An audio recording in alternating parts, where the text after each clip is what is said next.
La folie qui s'empare de Madrid avant le derby entre le Real et l'Atlético. En Ligue des Champions, Ousmane Dembélé qui fait trembler les médias anglais, qui le voient même comme le potentiel ballon d'or en cas de qualif du PSG contre Liverpool en Ligue des Champions. Et une très mauvaise nouvelle pour Dimitri Payet. Abonne-toi, le journal du foot, c'est maintenant.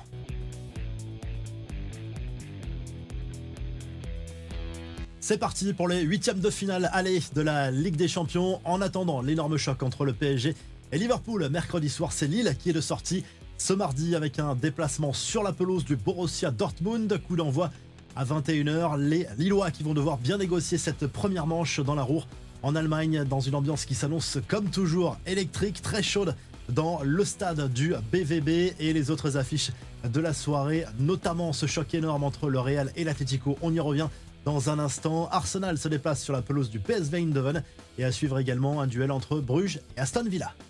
Le match de C1 qui enflamme à l'avance toute la capitale espagnole, c'est bien sûr le derby entre le Real Madrid et l'Atlético Madrid. Pour Marca, c'est tout simplement le meilleur derby d'Europe. Duel explosif entre les deux clubs madrilènes pour aller chercher un billet en quart de finale de cette compétition. À sa place, Kylian Mbappé et Julián Álvarez en une ce mardi pour illustrer cet énorme choc. 21h pour le coup d'envoi au stade Santiago Bernabéu. C'est très rare, Vinicius Junior était présent devant les médias avant ce match et il s'est montré très clair sur son avenir au Real en rappelant que son objectif était clairement de prolonger au-delà de 2027 son contrat actuel, qu'il était heureux dans le meilleur club du monde et qu'il n'imaginait pas d'autre endroit meilleur que celui-ci. Une réponse aux rumeurs l'envoyant en Arabie Saoudite. Interrogé sur la victoire de Rodri lors du dernier Ballon d'Or, le Brésilien s'est montré beau joueur cette fois et sur son absence le soir de la cérémonie à Paris, il a confirmé qu'il s'agissait bien d'une décision du Real.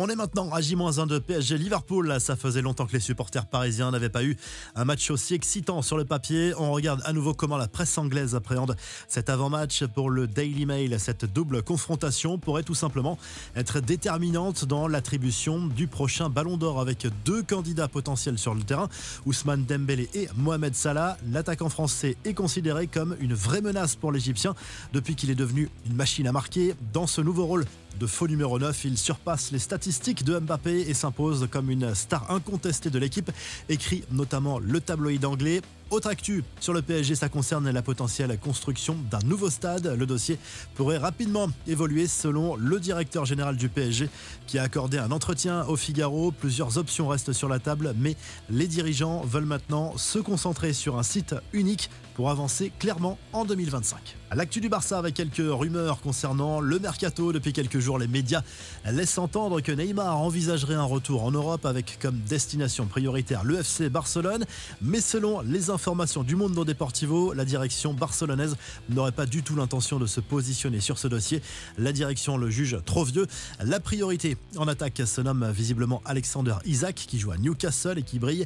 Et la même source rapporte ce mardi que le Barça a rejoint le Real Madrid et Liverpool dans la course pour signer une pépite géorgienne, Saba Karebashvili. C'est un latéral de 16 ans qui joue au Dynamo Tbilissi. Les autres infos à retenir dans ce journal du foot, la fin de l'aventure se rapproche peut-être pour Dimitri Payet au Brésil. Selon RTI Sporté, Vasco da Gama aurait pris la décision de ne pas prolonger le contrat de l'ancien Marseillais qui se termine en juin prochain. Les dirigeants de Rio seraient déçus par le rendement du milieu de terrain de 37 ans qui joue de moins en moins.